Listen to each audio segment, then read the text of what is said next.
श्री हारून यूसुफ साहब से कि वो पावर पे अपनी बात है। अनिल भाई बहुत बहुत धन्यवाद। यहाँ पर अत्रे जी जो हमारे स्पोक्स पर्सन हैं, अनिल भारद्वाज जी जो चेयरमैन हैं। भैया खोलो।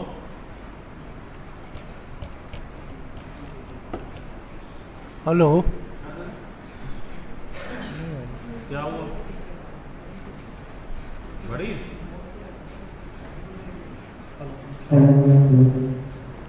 नहीं, इसकी आ रही है, इससे कर लो। हेलो, आ रही है, अब आ रही है। यहाँ पर आए हुए तमाम बहुत पुराने और नए पत्रकार मित्रों, आज एक ऐसे विषय पे हम सब इकट्ठा हुए हैं जिस ढोंग को लेकर अरविंद केजरीवाल दिल्ली की जनता के ऊपर ऐसा लगा कि एक मसीहा हिंदुस्तान दिल्ली में आ गया है और खंबे पे चढ़कर बिजली का तार काटते हुए जो है वो लोगों की जो समस्याएं वो उठाने की बात की थी। वही अरविंद केजरीवाल जो बार बार डिस्कॉम्स पे, रिलायंस पे, टाटा पे भ्रष्टाचार का आरोप लगाते थे कि दिल्ली को लूट लिया और मैं सीएजी ऑडिट कराऊंगा। आज हैरानी की बात यह है कि 8 वर्ष गुजरने के बाद जो केस है वो लंबित है ऑनरेबल सुप्रीम कोर्ट के सामने। 4 साल से उसका जजमेंट रिजर्व है। अरविंद केजरीवाल और उनकी सरकार ने आज तक ये पहल नहीं की कि किस तरीके से उस जजमेंट को जो रिजर्व है उसको वो सामने आए ताकि दिल्ली के लोगों को एक राहत मिल सके। लेकिन चूंकि अरविंद केजरीवाल खुद इस तमाम भ्रष्टाचार में लिप्त हैं, आज जो बिजली की हालत दिल्ली की हो रही है, आज आप तमाम जो हमारे साथी यहाँ सभागार में मौजूद हैं, अगर आप अपने बिजली के बिल उठा के देखें तो आपको अंदाज़ा होगा कि बिजली की हालत क्या है। आज सब्सिडी की बात करके, ज़ीरो बिल की बात करके, जिस तरीके से उज्ज्वला योजना आई थी और गैस के सिलेंडर करोड़ों में बांट दिए गए थे, जिनको सालों साल लोग जो है दूसरी बार गैस भरवाने नहीं गए, उसी तरीके से केजरीवाल जी ने कहा है अब सब्सिडी केवल उन्हीं को मिलेगी जो अप्लाई करेगा। मैं आपसे एक सवाल पूछना चाहता हूँ। ये हमारी मांग है कि जो सब्सिडी आज तक दी गई है दिल्ली के लोगों को, उस सब्सिडी का एक इंटरनल ऑडिट, फॉरेंसिक ऑडिट होना चाहिए। क्योंकि ये हमको नहीं पता, क्योंकि बहुत सारे गरीब मजदूर जो हैं वो सुबह निकलते हैं और मुश्किल से महीने में 80-90 यूनिट ही इस्तेमाल कर पाते हैं, और जो पेमेंट हो रही है वो किस हिसाब से हो रही है ये जानना दिल्ली वालों के लिए बेहद ज़रूरी है। क्योंकि ये भी एक बड़ा घोटाला है। केवल उठा के सब्सिडी दे देना और इस सब्सिडी के नाम पे जिस तरह की लूट दिल्ली में हो रही है, आप हैरान हो जाएंगे। ये पेपर आपको भी दिया जाएगा। हमारे दौर में हम डिस्कॉम्स को हमने ये साफ इंस्ट्रक्शन थी कि पेंशन ट्रस्ट का पैसा जो है डिस्कॉम्स को बेयर करना है, क्योंकि जो हमारा एग्रीमेंट हुआ था उसके तहत जो एम्प्लॉइज़ दिल्ली विद्युत बोर्ड के उसमें गए थे उनकी पेंशन का सारा जिम्मेदारी जो है वो डिस्कॉम्स की थी। और जब मैं मंत्री था उस समय तकरीबन 400 करोड़ रुपए के करीब जो है वो BSES से वसूल किए थे हमने पेंशन ट्रस्ट के लिए, और 227 करोड़ रुपए NDPL ने दिया था पेंशन ट्रस्ट को। अब अगर आप देखें 2016-17 से पेंशन ट्रस्ट का जो चार्ज थे वो पहले तो 1.5% किया उसको, फिर 2.5% हुआ, आज वो 7% हो गया। पावर परचेज एग्रीमेंट के ऊपर जो सरचार्ज की बात हो रही है, आपको हैरानी होगी कि हमारे दौर में जब कांग्रेस की सरकार थी तो केवल 4.5% चार्ज किया जाता था। आज की डेट में जून तक जो है वो 16.18 चार्ज किया गया है, पावर परचेज एग्रीमेंट का जो सरचार्ज है। लेकिन जुलाई से उसको बढ़ाकर 22% कर दिया गया। तो ये किस तरह की लूट है, पूछना मैं ये चाहता हूँ। अभी कुछ और जो अहम पहलू हैं उसके बिजली से संबंधित, उनकी तो बात करूँगा ही। ये एक शीट जो है वो आपको अभी दी जाएगी फिक्स चार्जेस के नाम पे। जब हमारी हुकूमत थी तो हम 20 रुपये पर किलोवाट चार्ज करते थे, आज वो 120-125 रुपये किलोवाट चार्ज कर रहे हैं। अगर आपका 5 किलोवाट का कनेक्शन है तो आपको 550-650 रुपये फिक्स चार्जेस के नाम पे आप दे रहे हैं, जो मैं समझता हूँ बिल्कुल नाजायज़ है। इसके अलावा आप पावर परचेज एग्रीमेंट जो है, इलेक्ट्रिसिटी टैक्स अलग से आप दे रहे हैं, पेंशन ट्रस्ट को आप अलग से पैसा दे रहे हैं। कुल मिला के जो सब्सिडी दिल्ली सरकार ने 2016 से 2020-21 तक दी है वो दी है केवल 11,743 करोड़ रुपए, 11,743 करोड़। और जो कलेक्शन किया है पेंशन ट्रस्ट के नाम पे, पावर परचेज एग्रीमेंट सरचार्ज के नाम पे, पेंशन ट्रस्ट के नाम पे, इलेक्ट्रिसिटी टैक्स के नाम पे, वो कलेक्शन जो है वो 37,227 करोड़ का है। अब आप अंदाज़ा लगा सकते हैं 11,000 दिया और 37,000 वसूल किया, इसका मतलब है तकरीबन कोई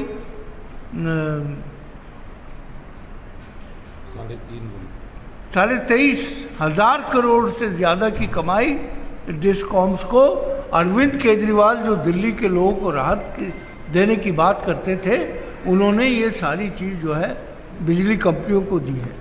इसके अलावा एक और हैरत अंगेज बात यह है, ये इतना बड़ा घोटाला है कि दिल्ली ने 2015-16 से केंद्र सरकार को ये लिखना शुरू किया कि दादरी 2 का जो 500 मेगावाट आप हमें देते हैं, हमें इसकी रिक्वायरमेंट नहीं, और वो जाके बाद में सरेंडर कर दिया गया 500 मेगावाट जो हरियाणा को मिला। और 500 मेगावाट जो है जब ये सरेंडर कर दिया तो शॉर्ट टर्म टेंडर करते हैं पावर परचेज के, और वो 12 रुपये से लेके 18 रुपये पर यूनिट उसका चार्ज कर जो टेंडर अमाउंट होता है, वो पैसा जो है वो किसकी जेब में जा रहा है, हम आज अरविंद केजरीवाल से पूछना चाहते हैं। किस तरीके का एक निज़ाम तैयार किया है भ्रष्टाचार का, जो लोग कहते हैं ना कि अब नज़र ही नहीं आ रहा है, ऐसा लग रहा है सब हरा हरा है, लेकिन उस हरे रंग के पीछे कितने काले रंग छुपे हैं, मैं समझता हूँ ये सब जानने की आवश्यकता है। आज आप तमाम कुछ हमारे पुराने साथी हैं वो जानते हैं कि कांग्रेस के टाइम में बवाना में हमने 1371 मेगावाट का एक प्लांट लगाया था, और वो प्लांट इसलिए लगाया था कि दिल्ली के अंदर हमारी जो डिपेंडेंस है वो बाहर के राज्यों पे ना होके हम खुद बनाएं।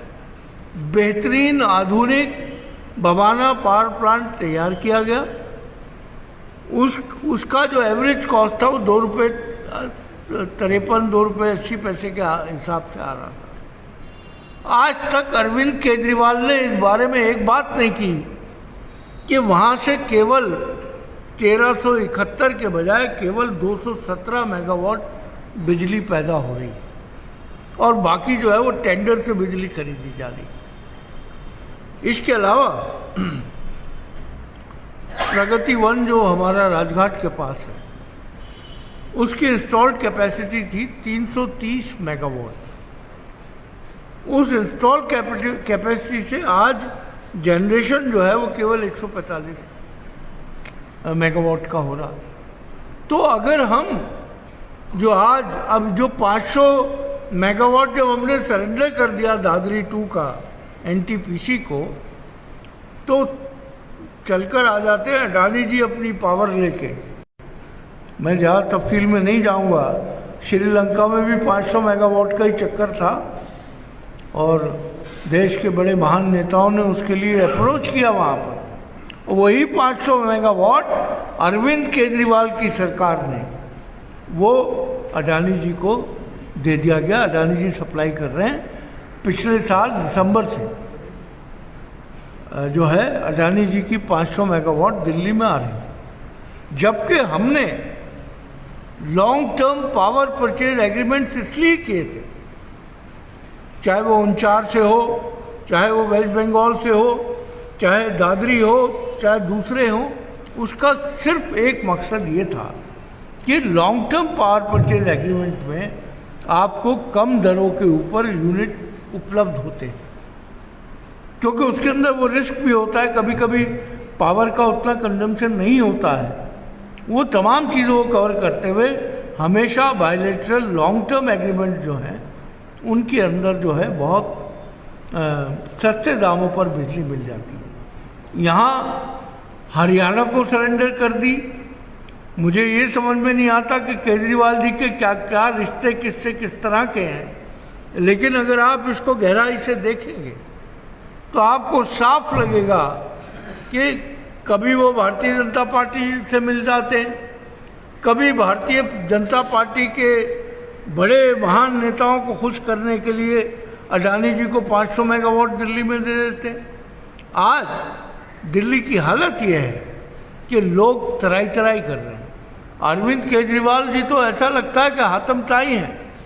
एक बादशाह होता जो बांटने के लिए निकलता। पंजाब में 300 यूनिट दे दिए, जहाँ से इस आम आदमी पार्टी की शुरुआत हुई वहाँ 200 यूनिट देने के बाद आज दिल्ली के गरीब लोगों को ये धमकी दी जा रही है कि अगर आपको ये सब्सिडी लेनी है तो आपको अप्लाई करना हो।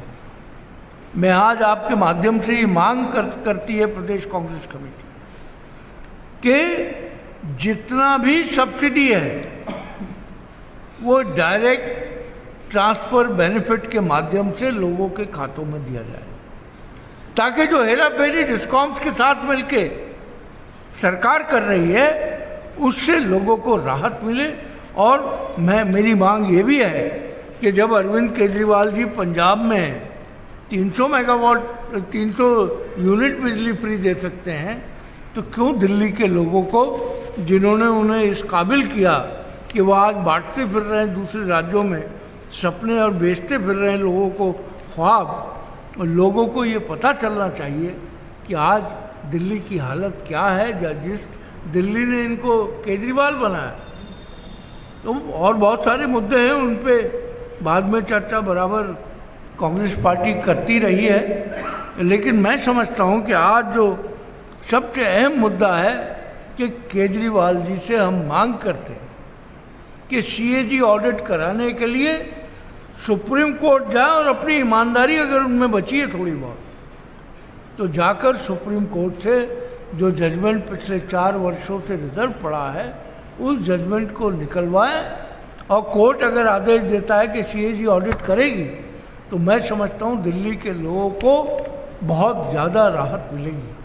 आप लोग जानते होंगे, जो लोग 300, 350, 400 यूनिट खर्च करते हैं, अगर आप अपने बिलों के अमाउंट को 2013 के बाद से कंपेयर करना शुरू करें तो आज आपका बिल जो है 40% से ज़्यादा बढ़कर आपको मिल रहा है। आज आपकी सुनवाई नहीं है। आपका मीटर में अगर कोई खराबी हो जाए तो कोई सुनने वाला नहीं है।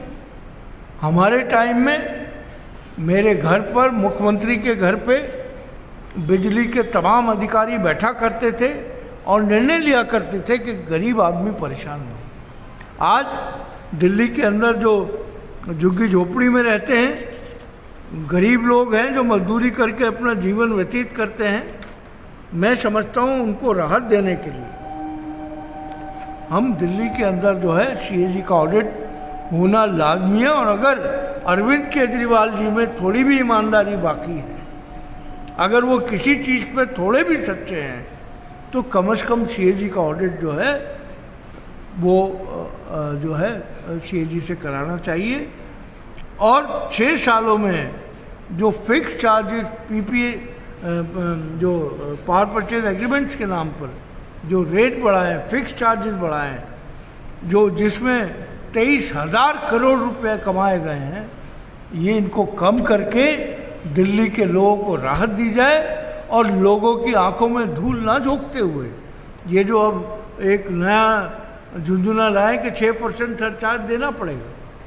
मैं समझता हूँ कि दिल्ली के लोगों के ऊपर जो नाइंसाफ़ी हो रही है, जैसे मैंने पेंशन ट्रस्ट का कहा 7% आप दे रहे हैं उसके ऊपर, तो मेरी आप लोगों से ये गुजारिश है कि आप सब लोग जो है इसके अंदर मदद करें, क्योंकि आपके हमारे सबके बहुत रिश्तेदार जो हैं आज बिजली के इस संकट से जूझ रहे हैं। और मैं समझता हूँ कि ये तमाम वो बातें हैं जिनको हम सबको दिल्ली के लोगों के सामने ले जानी चाहिए। आपका कोई भी प्रश्न हो, कोई सवाल हो तो आप पूछ सकते हैं।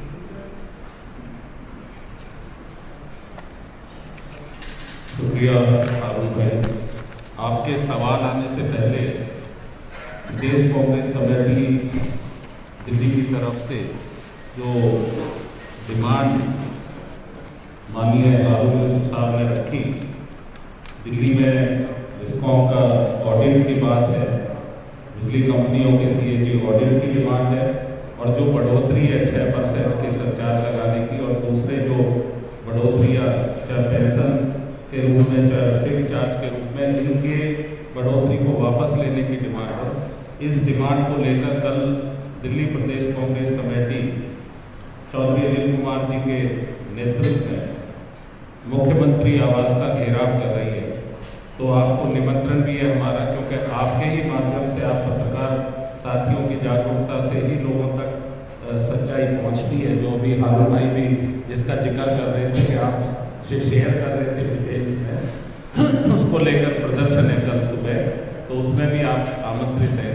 और आपके सवाल माननीय हारून यूसुफ साहब के लिए जो इससे संबंधित जो पावर पे जिस पे चर्चा की आपने, तो आपके सवाल आमंत्रित हैं।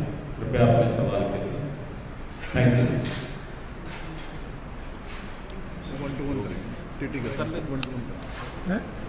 एक बार एक साथ करेंगे, अलग अलग कोई